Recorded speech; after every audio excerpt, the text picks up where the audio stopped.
Vous êtes romancier, poète ou essayiste. Printemps des écrivains, c'est votre espace d'expression aménagé sur CGTN Radio, la radio qui fait entendre la différence. Une émission littéraire pour la promotion du livre et de la lecture. Printemps des écrivains est animé par Ousmane Mangane tous les vendredis sur CGTN Radio 102.9 et en rediffusion tous les samedis à partir de 17h10.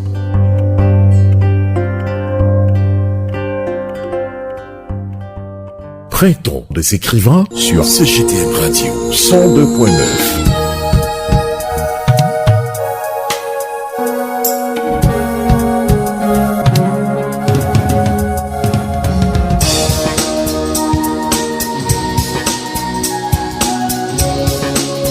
Bonjour et bienvenue sur les antennes de CGTN Radio.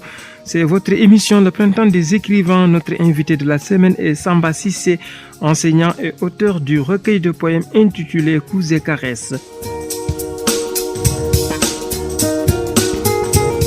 Vous aurez les autres rubriques de cette émission. Mixage et mise en onde radiophonique Fallou Sow, à la présentation Ousmane Mangane.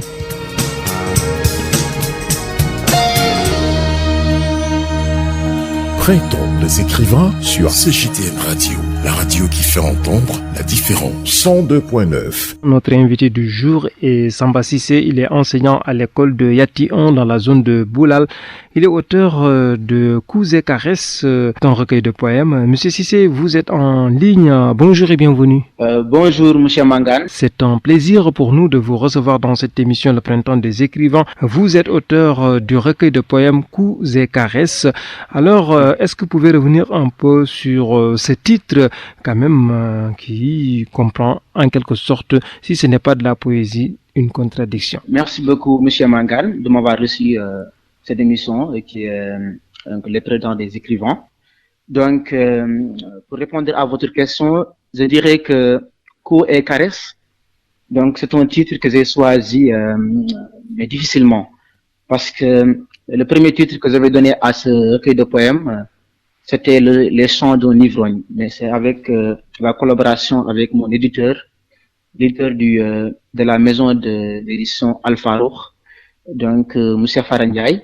Donc on a discuté sur ce titre, et donc je lui ai proposé donc Coups et caresses.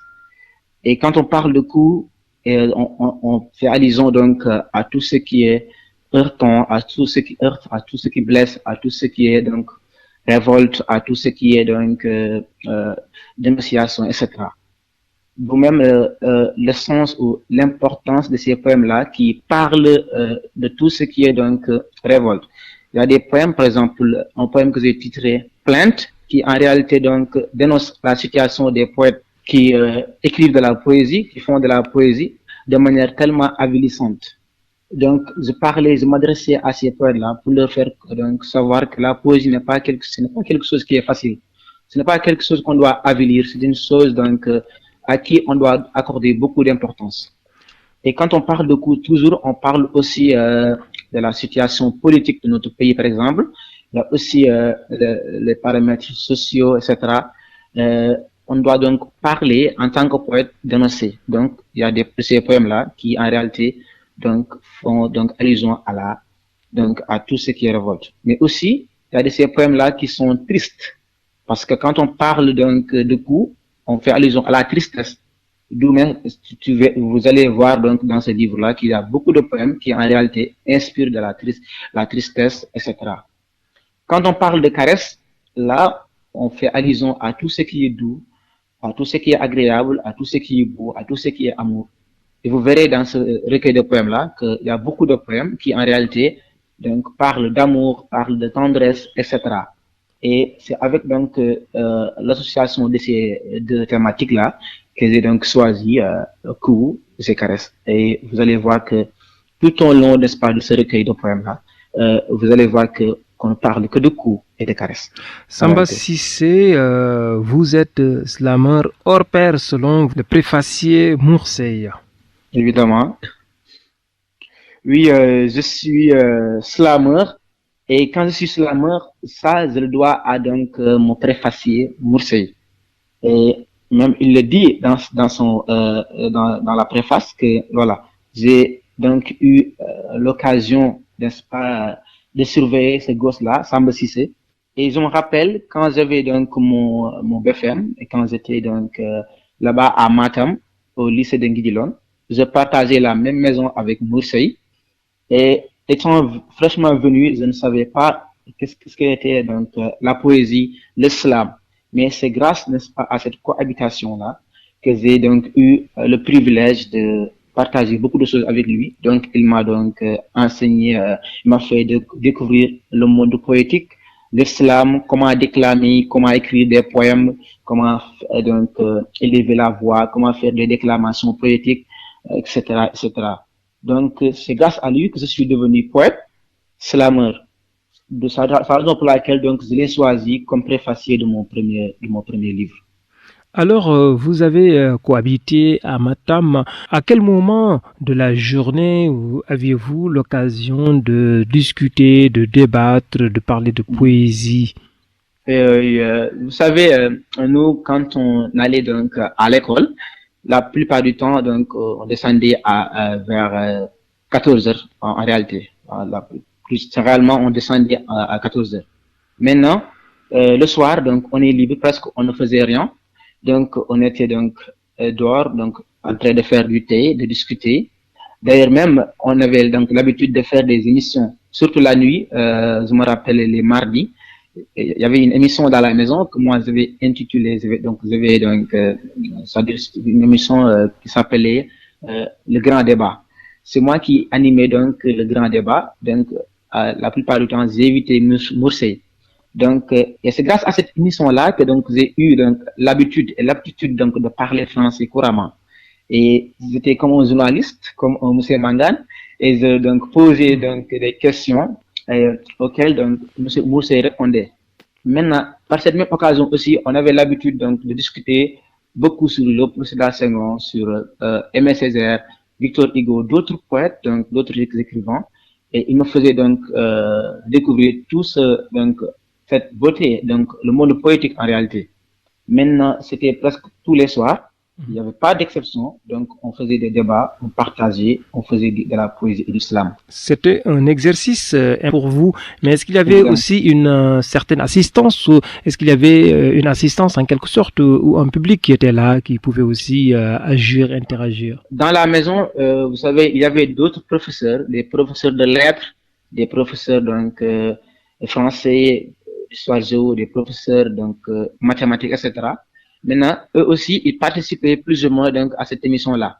Mais il faudra savoir aussi que dans l'école où nous étions, donc en Matam, c'était un lycée, il y avait aussi donc des activités donc littéraires qu'on organisait, des débattons, des donc zones donc poétiques, etc., des déclamations. Et moi, je participais. Mais grâce à l'appui de Moursey, moi, j'avais donc cette aisance donc de communiquer, de parler au public, de faire des débats, de lire des discours, de déclamer des poèmes qui en réalité plaisaient à tout le public qui était présent. Donc, on avait un public à l'intérieur, mais aussi à l'extérieur donc de cette maison-là qu'on était donc où on était donc là-bas à Matam. Je rappelle que nous recevons dans cette émission le printemps des écrivains sur les antennes de CGTN Radio. Samba Cissé, il est auteur du recueil de poèmes intitulé Coups et caresses. Alors, parmi vos poèmes, il y a J'accuse, les mystères nocturnes, Beauté noire, Ma vie, entre autres, J'ignorais. Ces poèmes-là, comme vous disiez tout à l'heure, Plainte, entre autres, peuvent être rangés dans le cadre de coups, certainement. Oui, alors, évidemment. Qu'est-ce qui ne marche pas, ou en tout cas, vous voulez mettre en exergue, qu'est-ce que vous voulez mettre en exergue à travers ces poèmes, réellement? C'est l'aspect, donc, engagement, donc, de tout, donc, auteur, de tout poète. Et parce que moi, j'ai l'habitude de dire que une poésie qui n'est pas donc engagée doit être au moins thérapeutique. C'est-à-dire, quand on est poète, quand on est auteur, quand on est écrivain, on doit au moins participer à la cause donc de la cité. Et quand vous allez lire ce poème-là que j'ai intitulé Les Accuses, je l'avais écrit donc dans un contexte très particulier. C'était en 2021. La situation politique, la situation du pays était donc catastrophique. Et en tant que poète, je ne pouvais pas m'empêcher donc de tremper ma plume pour parler de cette cause en réalité qui avait interpellé tout le monde entier en réalité. Maintenant, ça donc c'est un coup. Donc peut-être cela va être reçu par les habitants, par ceux qui nous gouvernent, etc. Il y a aussi plainte, il y a aussi ignoré. Donc tout là sont des poèmes qui en réalité rentrent dans le contexte court, dans l'aspect donc révoltant de ce recueil de poèmes. Samba Cissé, est-ce que vous doutiez un peu de votre statut de poète? Suis-je poète? Oui, dans mon poème là, où je parle suis-je poète là, donc je donne un espace au lecteur qui en réalité, après sa lecture, donc va juger si je suis poète ou pas. En tout cas, je lui fais savoir que donc je suis un petit poète, comme j'ai l'habitude de le dire, un grand commençant, quelqu'un qui en réalité veut se faire poète, mais en réalité qui trouve donc des difficultés pour donc s'exprimer, etc. Alors, tout cas, oui, c'est ça en réalité. Un C'est-à-dire poète, il faudra dans un monde sans morse, comment ça va se passer? Un poète? Dans un monde sans morse. Nous faisons allusion à votre poème, Un monde sans morse. Un monde sans morse. Oui, tu vois, quand je parle de cela, c'est parce que à un moment donné, je me suis arrêté, je me suis dit dans quel monde nous sommes. Dans un Sénégal qui jadis était considéré comme l'un des plus beaux pays, l'un des pays les plus stables. Quand on est arrivé à un mois où les mœurs sont en réalité dégradées et que les gens ne font plus attention à la morale, où les gens font tout ce qu'ils veulent, là, donc il est question pour le poète, pour l'écrivain, pour l'auteur, de s'interroger et de parler, donc, et de s'adresser à son public.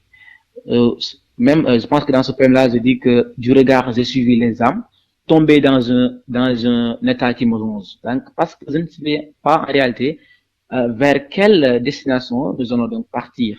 Donc, d'où même l'importance de parler de cette dégradation des mœurs-là.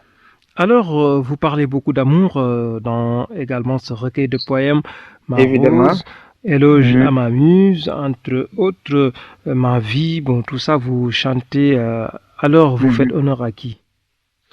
Je fais honneur à moi-même parce que quand je parle d'amour aussi, il y a l'amour propre. Mais en réalité aussi, il y a de ces poèmes-là que j'adresse à des personnes donc, que j'aime, des personnes qui peuvent être donc proches de moi, des personnes aussi à qui je tiens beaucoup donc ce sont des poèmes d'amour et des poèmes aussi à qui j'adresse ce que j'aime, des personnes pour qui donc je porte un amour fervent. Donc ce sont moi vous allez voir que dans mon processus poétique, il y a toujours cette thématique d'amour qui est toujours présente. Donc, je parle d'amour tout le temps, de rose, donc de vie amoureuse, etc. Donc, je suis un poète en réalité amoureux. C'est ça. Alors, vous avez fait Matam dans le nord. Vous êtes originaire en quelque sorte du centre, si je peux m'exprimer ici, ou bien un peu vers l'ouest. Alors, ces deux zones, certainement, également, vous ont beaucoup influencé dans votre pensée poétique ou dans vos sensations poétiques. Oui, évidemment. Parce que quand j'étais à Anen, dans la région de Thiès, en réalité, la poésie ne m'inspirait pas. C'est grâce donc à du fait que j'étais donc parti à Matam qui m'a permis en réalité de découvrir le monde poétique comme vous l'avez dit tout à l'heure. Et c'est mon grand frère Malik Cissé à qui donc j'ai fait une dédicace dans le livre Cissé Mara qui m'a donc amené là-bas à Matam pour que je continue mes études. Et c'est grâce à ce déplacement que j'ai donc eu l'honneur et le privilège de découvrir le monde poétique. Mais surtout, la réalité des deux régions. Donc là, j'ai eu à étudier beaucoup de choses Mais en dehors même de la poésie, donc c'est une aubaine qui m'a donc permis de découvrir beaucoup de choses dans le monde poétique et dans la vie courante aussi. Alors, le voyageur, certainement, vous avez beaucoup voyagé aussi.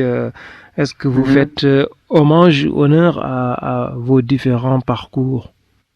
Oui, je fais hommage à mes différents parcours, mais surtout mon actuel parcours, là où je suis, par exemple, là où j'enseigne actuellement à Yeti 1, dans la zone de Boulal.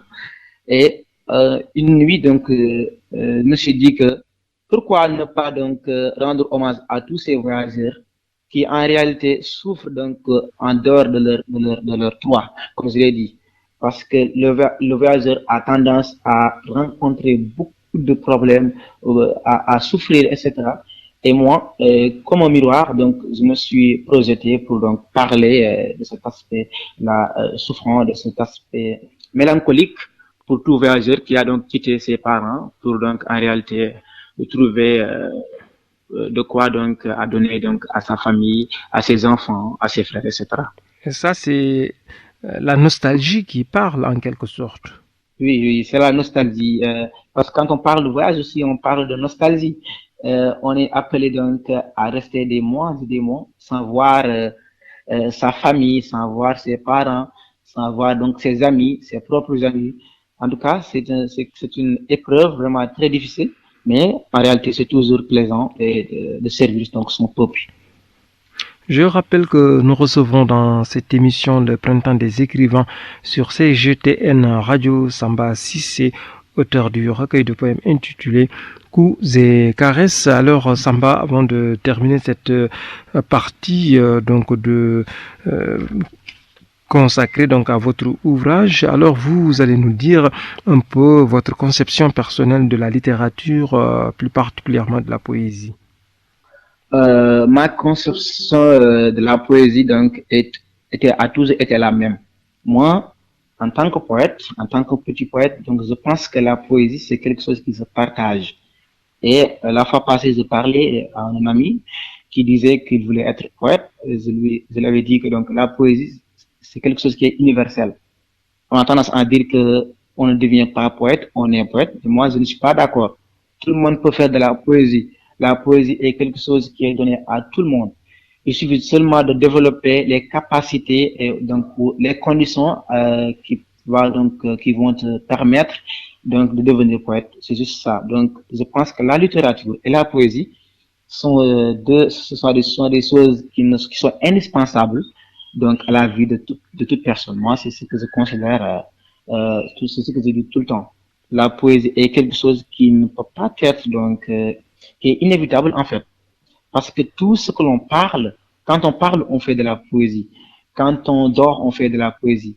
Quand on apprend, on fait de la poésie. La poésie donc est une chose qui est intrinsèque à la vie, d'après ma conception. Donc, selon vous, la poésie est partout. Vous avez parlé d'amour perdu, revenant donc à votre recueil de poèmes, d'amour perdu, de rupture, entre autres. Oui. Donc, bon, je dis que c'est un thème particulier.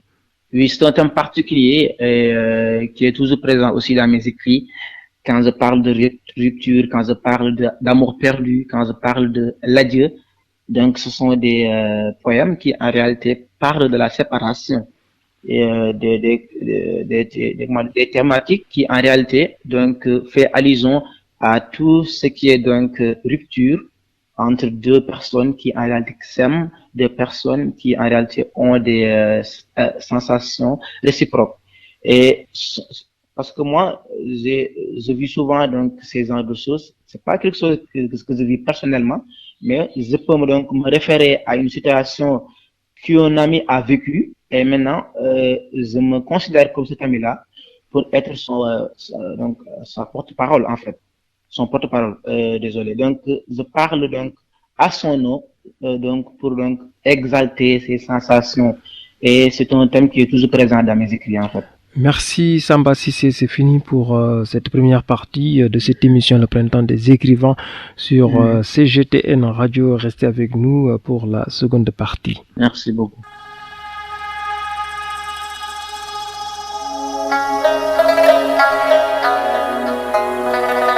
Nous comprenons vos soucis et vos préoccupations. Nous voulons satisfaire vos besoins pour vous informer, vous exprimer ou vous divertir.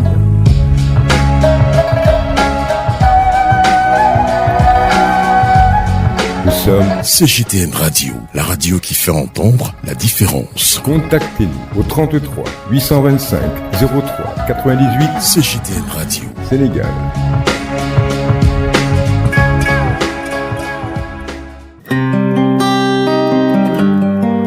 Printemps des écrivains, l'instant poésie.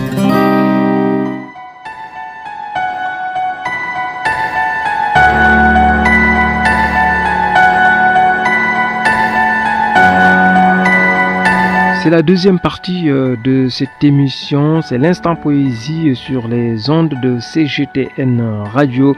Nous sommes toujours avec Samba Cissé, auteur du recueil de poèmes intitulé Coups et caresses. Samba, vous êtes toujours en ligne avec nous, alors vous allez déclamer, partager avec nos auditeurs.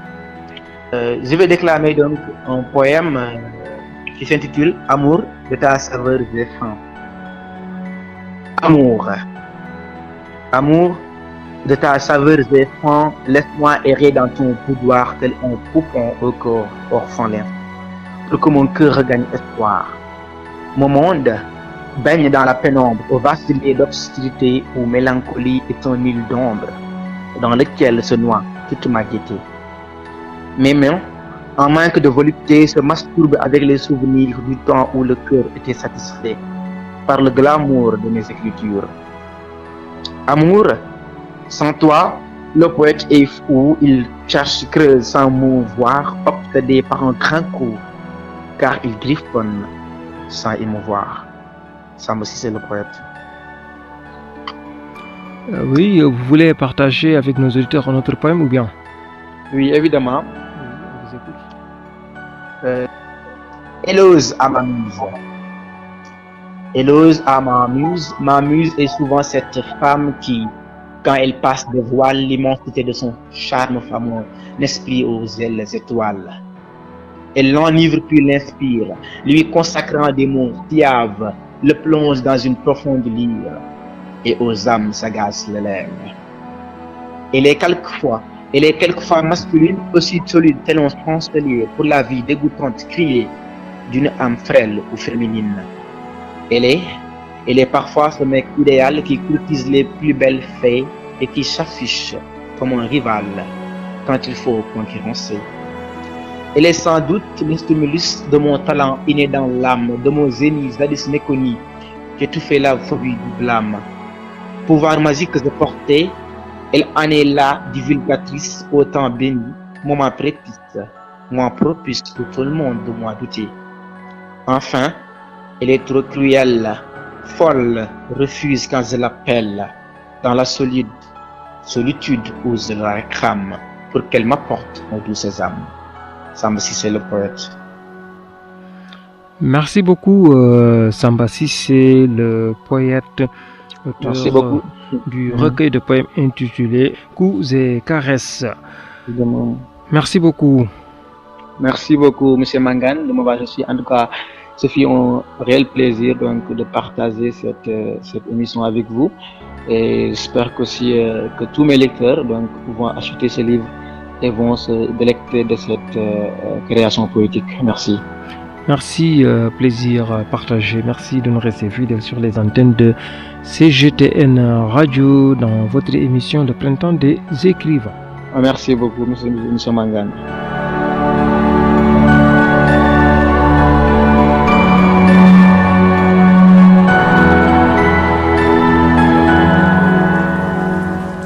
Printemps des écrivains est animé par Ousmane Mangane.